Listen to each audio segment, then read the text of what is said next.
I cried and said, yes, he lives. Other people are gone with all their terrible things they did. But he lives, he lives, he lives, he lives.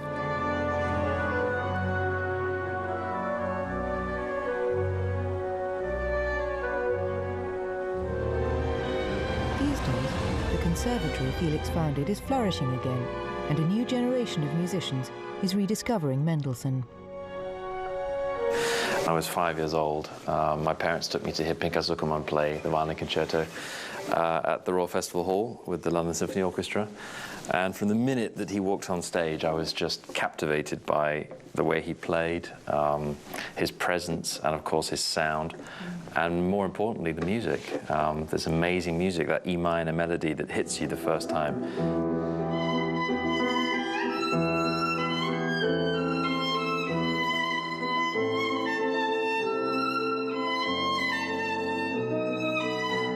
I was just knocked for six, basically. And you were 5? I was 5 years old, and it didn't take long. It took till about the end of the concert, and I was already tugging at my father's coat, saying, "Can I play the Mendelssohn?" And him saying, "Well, all in good time."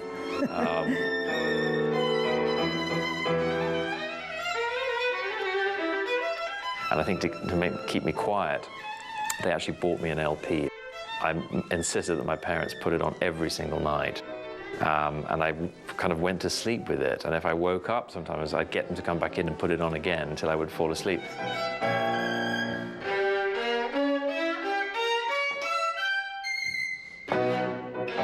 So the music itself went so deep into my subconscious that every single note of that piece is somewhere in my mind, somewhere.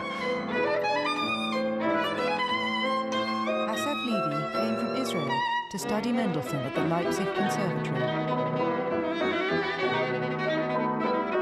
Sometimes I hear those things and I think, well, this music just had to be written by a Jew, had to be composed by a Jew. Even the beginning of this violin concerto, which has something of this a bit melancholic, something that really like. Yeah, melancholic, a bit sad, a bit, but still very, very touching.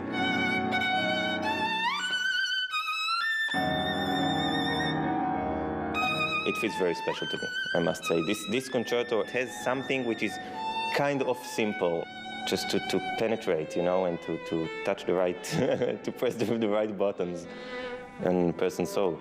It's a magical thing. Yeah. And that's why music is so special to me. It always brings people together if you let it. Yeah. People together. Yeah. People from all over the world have the same message. Yeah, from Mendelssohn concerto to Woodstock, Yeah. Really, that's my perspective. And I mean, if one day I go back to Israel and live my life and have grandchildren on my knees, I can say, well, I played the Mendelssohn concerto just in the same house he founded or something. It has something, I believe.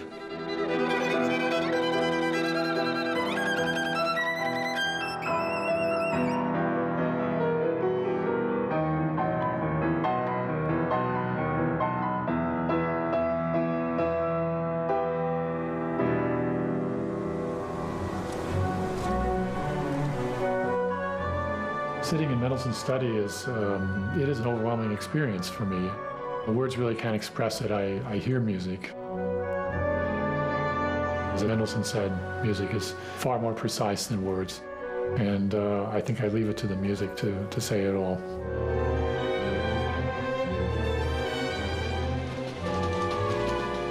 If Mendelssohn had lived in the 1930s, if he'd seen anti-Semitism far greater than he would have seen in his lifetime in the early 19th century, I think he would have been proud to be regarded, as we actually did regard him, as the greatest Jewish composer in history.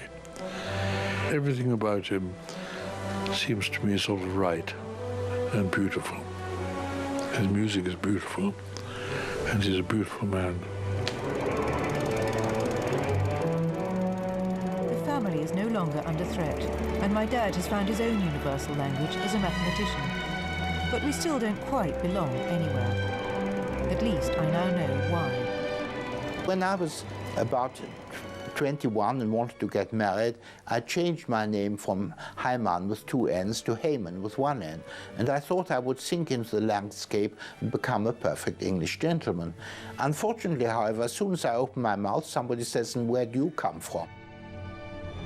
I don't think people would say that I was English. But on the other hand, I'm not completely German either. And I'm a mixture. So many people are mixtures.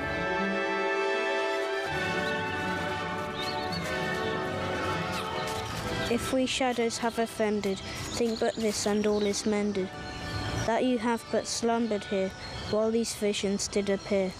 Give me your hands if we be friends, and Robin shall restore amends.